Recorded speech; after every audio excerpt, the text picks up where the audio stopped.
Sa police report, kaidsot nagpakita sa ilang accomplishment report base sa nakuha nga datos gikan sa nagkailaing presinto sa kapulisan dinhi sa Jensan. Gikan Enero hangtod Setyembre ning tuiga, kapin 200 ka mga kaso ang nasangat sa korte. Si Jevy Giroy sa dugang detalye. Kaidsot nagpakita sa ilang accomplishment report sa mga nasikop nga matigamit og tigpayuhot og droga base sa mga nakalap nga mga datos gikan sa matag presinto sa kapulisan dinhi sa Dakbayan.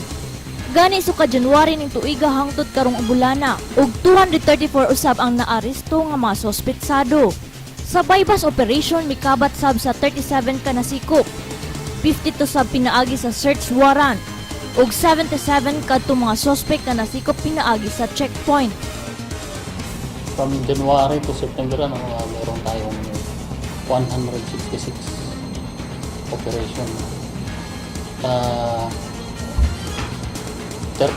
37 dito is bypass operation.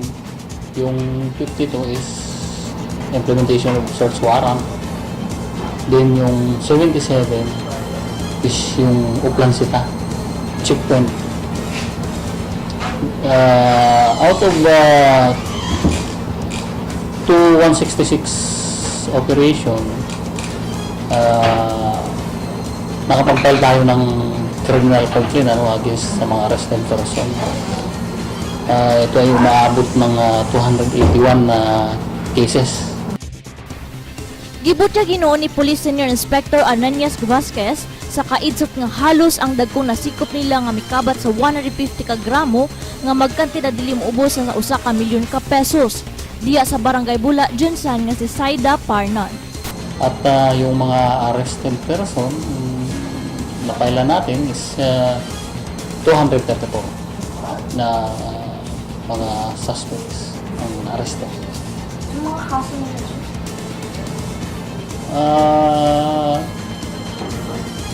Yung nahuli sa checkpoint is napaila natin yun ng violation sa Republic Act 9165, particularly ng possession of Section 11, possession of dangerous drugs. While yung sa bypass, 3 ang mapail natin sa nakaso kanila. Una-una yung Section 5, pangalawa Section 11. Kung may dala pa siyang paraphernalia is Section 12, 3 ang mapail natin. So, sir, no, sa dami-dami na pinakuli, ano ba talaga yung pinakadami no? Dito sa Jensan, sa place ng Jensan, yung madami talaga na sa drugs? So far, sa mga operation namin, yung pinaka high impact operation na nagawa ng City Anti-Illegal Drugs is yung dito sa Barangay Bula. Yung nahuli natin yung si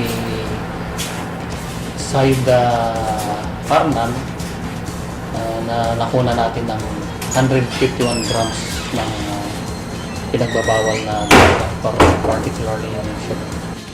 Dugang pa ni Police Senior Inspector Vasquez nga ang nasikop nila gipangdala na ang uban sa lanton. Ug ang uban sab anaa na sa mga police station. Tungod sa ilang kaabtik, nabawasan gayud ang mga kaso sa tigpayuhot o gagamit og droga diri sa Jensan. Gani, nagpadayon gayud ang ilang operasyon aron matutukan nila ang mga kaso sa ginadiling droga. Alang sa telebisyon na mga panalo sa buhay, kini si Jevy Giroy, EGTV News. Student permit, PVC card na ang mga detalye sa among pagbalik.